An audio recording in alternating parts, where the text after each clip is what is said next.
Hello and welcome to Cambodia. This is an interesting place to start the journey. I arrived yesterday, went to the hotel, slept for 13 hours straight. I can't even remember another time in my life where I slept that long continuously. Felt amazing. I am at the river. I'm assuming the Mekong River. I honestly have no idea what river. Big river in the middle of Phnom Penh. This is where all the tours are, the boat tours, and apparently there's a few locals down there fishing. So why am I in Cambodia? Two reasons. One, to relax, just relax for a bit. I've been in Vietnam for 10 months, and so I figured it was about time to get out. And number two, explore. The main reason that I come to a country, any country, is to explore the culture, feel the culture. It's difficult to really capture it on camera. Culture, I guess more specifically, the interaction between people, whether it be locals to other locals or locals to foreigners. Capturing that interaction is sometimes a little bit difficult, but my goal is to show this more, give you a taste of what it's like to be in Cambodia, whether it's good, whether it's bad. Right now I'm in a resort, but I'm soon that will change as time goes on. Let's explore. I just sat down and ordered, late lunch, early dinner. I haven't really eaten much all day. I've been walking everywhere, but I wanted to give you an idea of the prices. I bought basically rice, pork, egg, a couple pieces of tomato and cucumber, and that was actually $1. It was the cheapest thing on the menu, but their picture looked particularly amazing.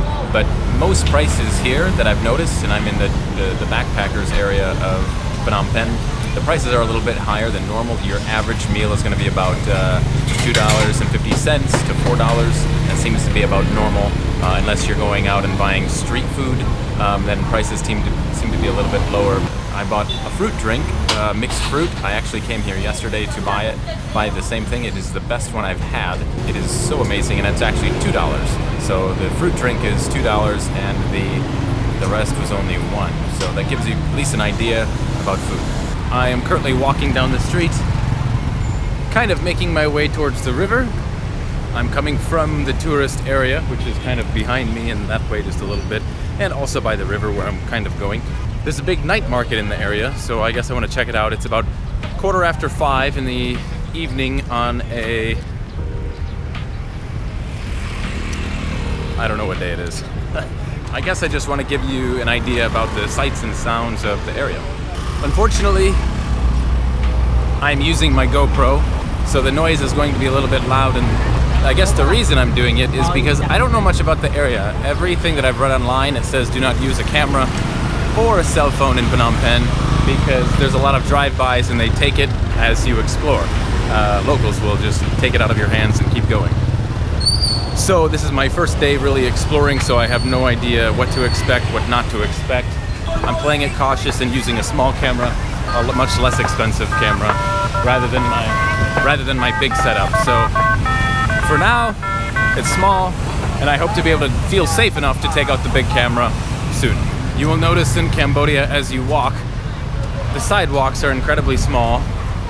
On that side it's okay, surprisingly, but usually when you're walking in the town, both sides you have two sidewalks, and there's nowhere to walk because everybody either parks their motorbike or parks their car on the sidewalk, and you literally have nowhere to go. Like here's a makeshift coffee shop. Oh, look at that, I'm on the sidewalk now. But as you approach the city, there's literally nowhere to go. I was even walking on a bigger road earlier today, and you could not be on the sidewalk. It was physically impossible. Cars and motorbikes and places to eat on the sidewalk, which pushes all of the pedestrians out into the street inches away from moving cars. Look how close my shoulder is, and it's actually not as close as it's been earlier today. It's usually screaming right past your arm, and there's really nothing you can do. Crazy. I was just going to give you another feeling of how intensely close I am to motorbikes with nowhere to walk. The second I turn on my camera, I just happen to look up. Here in the area, foreigners are everywhere. I don't know what it is about Cambodia, but there's Jesus, look at this. So many people. You must constantly be looking, or I swear to God, you will die. Anyway, I look up at the two next motorcyclists that were driving past me, and I kid you not, I seen two female drivers who were foreigners They had the nose piercings and everything, and I recognized their face. I actually met and talked with them in a hotel hostel in Can Tho, Vietnam, almost 1 month ago. That is crazy. The chances of that it's incredible. Kind of reminds me of the time when I was traveling in the Philippines, and I met a guy, a foreigner from Germany. We met together in multiple towns, and even in a different country as well. It was totally ironic, but anyway, what are the odds? So I found a drink, I found a coconut. I try my best to support the local street vendors here, pretty much everywhere that I travel. I do my best. For example, if there's someone who you can see they're very poor, very struggling a lot, and they're trying to sell their local street food or street drink, I will buy something from them before I buy something from a large vendor, a large chain like that. But not always. Obviously, sometimes I enjoy sitting in a nice place, sitting down. You'll also notice while you travel in Asia, the activity really starts at night. So as the sun starts to go down, everybody comes out, basically because it's so dang hot during the day that everybody wants to stay inside or covered or in the shade. And then as the night approaches, everybody kind of goes outside for the second time of the day. First time breakfast, second time evening. So this is not the market. I'm a little bit lost right now because I haven't used my GPS in a while because I had my coconut, but I'm gonna ditch the coconut, figure out where I'm at, and kind of go over there. I think I'm getting close because I can see the river from here, and so I think it's right over there. Well, I didn't make it to the market yet, but I made it to the river. One thing I do like about Cambodia is everybody seems to follow the signs, the street lights, the lights, the traffic lights especially. Coming from Vietnam, nobody abides by them and you just go. It's the craziest thing. So here, at least you're not going to die. I was here earlier today. Check this place out. It was virtually empty. Basically nobody was here because it was so hot during the day. And now, I mean, it's just loaded with people of all kinds. Oh my God, he's doing yoga and doing more splits than I want to see. One thing that I've noticed is absolutely prevalent here is the amount of tuk-tuk drivers. The motorbikes attached to a little side cart where you can get in and they'll take you places. The cost of going in one is rather expensive compared to Vietnam. Vietnam, you could travel for maybe close to 15 minutes on a motorbike, and it would cost you right around $1, and that's in Ho Chi Minh City, downtown Ho Chi Minh City. Here, it's about $1 per kilometer. That's what it equals. So it's rather expensive here. And I've even talked to a couple of locals and they said, yeah, they pay the exact same price as the foreigners do.